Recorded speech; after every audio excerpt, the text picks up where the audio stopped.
dan sebagainya. Solidaritas, kesetiakawanan itu nilai yang ketiga. Apakah betul kita itu merawat dan mengembangkan watak kesetiakawanan? Kalau saya ambil saja contoh yang selalu saya sampaikan kepada umat, angka tengkes itu susah sekali dikurangi. Sementara sampah makanan yang dibuang itu semakin tahun semakin tinggi. Apakah itu namanya solider? Yang keempat, keberpihakan khusus memberi perhatian kepada saudari-saudara kita yang kurang beruntung. Solidernya seperti apapun, usahanya sebanyak apapun, tetap saja ada saudari-saudara kita yang kurang beruntung.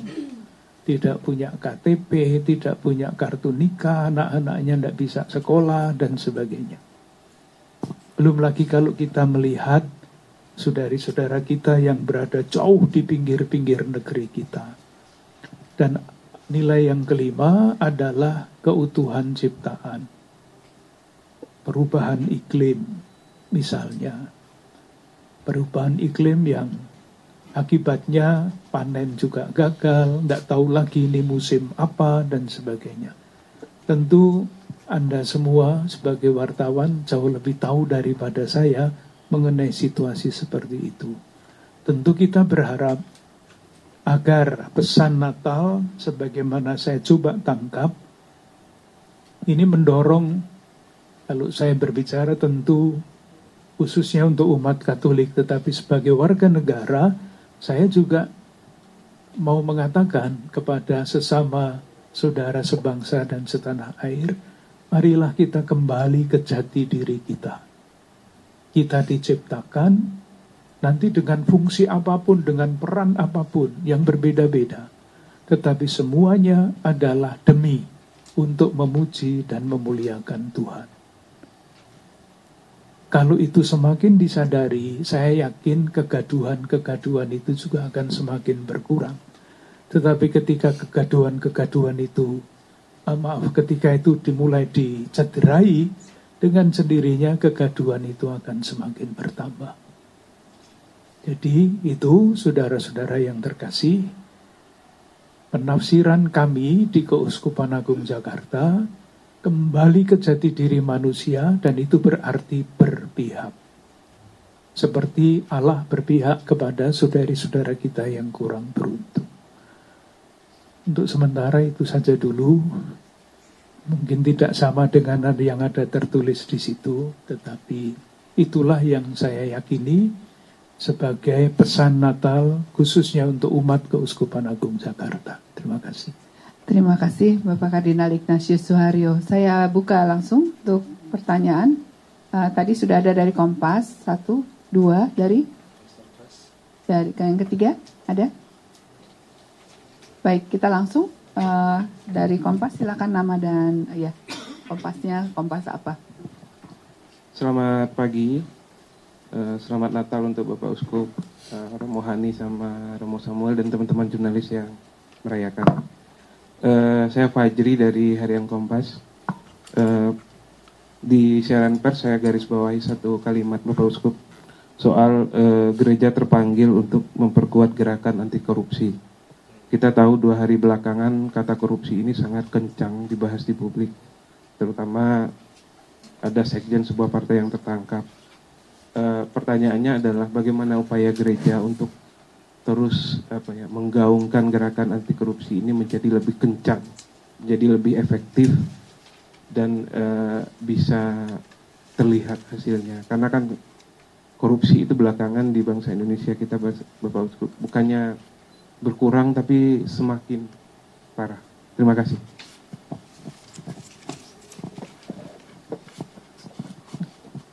Kalau kembali kepada yang tadi saya sampaikan, yaitu karena jati diri manusia yang bersangkutan, yang korupsi itu, jati diri yang paling dasar diingkari. Itu kalau kita omong tentang konsep. Sehingga macam-macam kepentingan lain yang melunturkan jati diri yang paling dasar itu. Nah, kalau kita melihatnya secara konkret, Saya kira korupsi itu suatu realitas yang sangat-sangat kompleks. Sangat-sangat kompleks. Saya ambilkan satu contoh ya Mas ya, soal budaya. Diingkari seperti apapun, masyarakat kita itu budayanya adalah budaya feodal. Tidak bisa disangkal. Salah satu contoh dalam kebudayaan tertentu, bahasa tertentu diciptakan untuk melestarikan feodalisme. Nah, ketika seorang hidup sadar atau tidak sadar di dalam situasi feodal, dia akan berpikir mengenai gengsi, mengenai kedudukan. Di dalam masyarakat feodal, yang paling dicari-cari adalah kedudukan.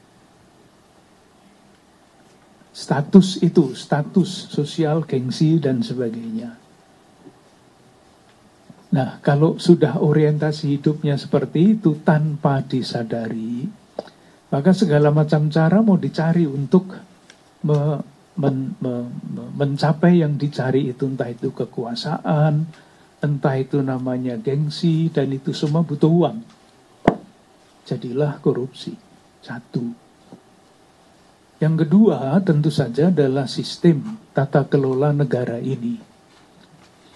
Kita semua mendengar akhir-akhir ini kok korupsi itu malah dijadikan alat ya, untuk pembunuh dalam tanda petik ya, untuk mematikan orang, untuk menjegal orang. Korupsi dibiarkan supaya nanti pada waktunya bisa digunakan untuk kepentingan tertentu. Nah, itu kan politik yang busuk sebetulnya. Dan segala macam cara. Nah, kalau ditanyakan gereja itu berbuat apa, tentu gereja itu kompleks Mas ya.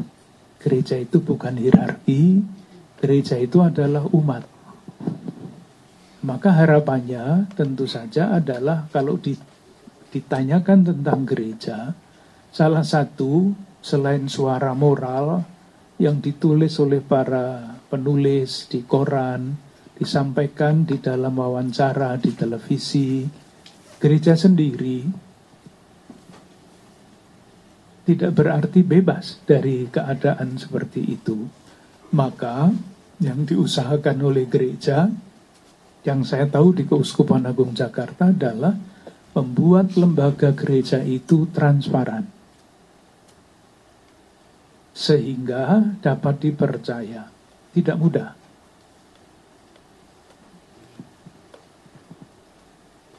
Dan dengan tujuan itu dibuatlah macam-macam model tata kelola. Ini Romo Samuel ini membuat terus macam-macam aturan tata kelola di dalam gereja, supaya bahaya korupsi di dalam gereja sendiri oleh umat sendiri itu sejauh mungkin dicegah. Harapannya tentu saja harapan itu tidak selalu kesampaian Mas ya. Gereja sungguh menjadi lembaga yang terpercaya, menjadi komunitas kontras itu istilahnya. Ketika di masyarakat tersebar kecenderungan untuk korupsi, menggunakan jabatan untuk macam-macam kepentingan, di dalam gereja hal seperti itu jangan pernah terjadi. Sehingga gereja bisa menjadi itu tadi, komunitas kontras. Di gereja jangan sampai terjadi korupsi. Tetapi sekali lagi Mas, segala macam hal ada di balik korupsi itu. Korupsi adalah suatu realitas yang amat sangat kompleks. Baik, sekarang pertanyaan kedua silakan Mas. Selamat Natal untuk Bapak Uskup dan Bapak Romo. Saya Maulana dari Investor Trust Pak, mau bertanya mengenai di press release disebutkan mengenai dampak ekonomi BPS dari data BPS yang kelas menengah menurun, kemudian ada kemungkinan tahun depan ada tekanan ekonomi. Apa pesan Keuskupan Agung Jakarta mengenai keputusan pemerintah dampak PPN, kemudian di tahun depan ada tekanan ekonomi yang mungkin makin kuat, dan apa pesan Keuskupan Agung Jakarta untuk umat dan masyarakat dalam menghadapi tekanan tersebut, dan apakah pesan untuk kembali hidup sederhana kembali digaungkan? Terima kasih. Saya pribadi, Mas, berusaha untuk mengikuti diskusi mengenai hal-hal itu di dalam melalui televisi kah, melalui koran, melalui studi bersama, mencoba mengikuti. Tapi ramalan-ramalan itu kan tidak selalu jelas ya, diramalkan begini nanti jadinya begini. Oleh karena itu bagi saya yang paling penting adalah kita ikuti perkembangan zaman yang tidak jelas itu. Mengenai PPN, pasti nanti yang mempunyai keahlian di dalam bidang itu tidak akan berhenti berdiskusi. Hanya tentu kalau pemerintah sudah memutuskan, tidak bisa lain kan kecuali ikut di dalam arus itu dengan kritis. Artinya tidak ikut, ya sudahlah ikut pemerintah mau apa kita ikut, enggak. Tetapi kritis terhadap masalah-masalah yang mungkin timbul karena keputusan itu. Dan kita belum tahu apa yang akan timbul dari masalah itu. Tentu yang namanya hidup sederhana itu harus terus dijaga.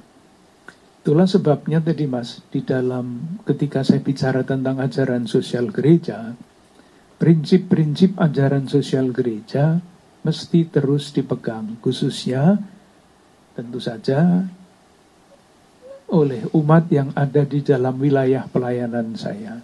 Jadi tahun ini yang sudah hampir selesai, Keuskupan Agung Jakarta itu menggaungkan semangat solidaritas. Tahun depan, artinya beberapa hari lagi, dimulai tema yang keempat, yaitu memberi perhatian lebih kepada saudari-saudara kita yang kurang beruntung. Itulah pasti salah satu akibat, tadi misalnya kelas menengah semakin sedikit jumlahnya, kemampuan belanja semakin menurun dan sebagainya. Sementara seringkali yang terjadi adalah untuk menanggapi situasi seperti itu diambil jalan yang mungkin harus dipertimbangkan terus-menerus. Saya sering pergi ke daerah timur, Mas. Keuskupan-keuskupan itu kan selalu berusaha di dalam perjuangan memberdayakan masyarakat. Salah satu yang disampaikan kepada saya adalah bantuan-bantuan sosial langsung itu seringkali mematikan usaha pemberdayaan. Seringkali, tidak selalu dan tidak di mana-mana.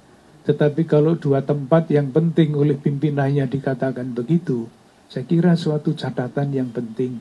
Hati-hati dengan bantuan seperti itu. Karena ketika mendapat bantuan langsung, gerakan pemberdayaannya berhenti. Padahal sudah diusahakan lama. Jadi ada banyak hal yang bisa dilakukan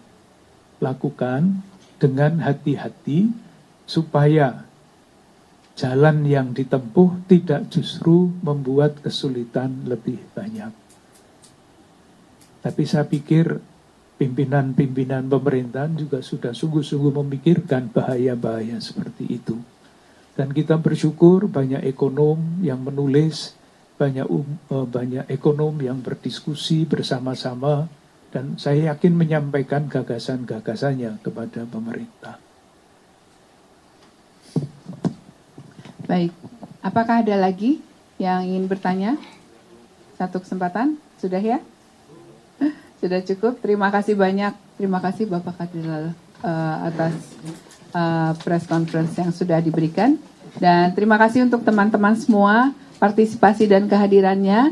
Sekali lagi kami ucapkan selamat Natal.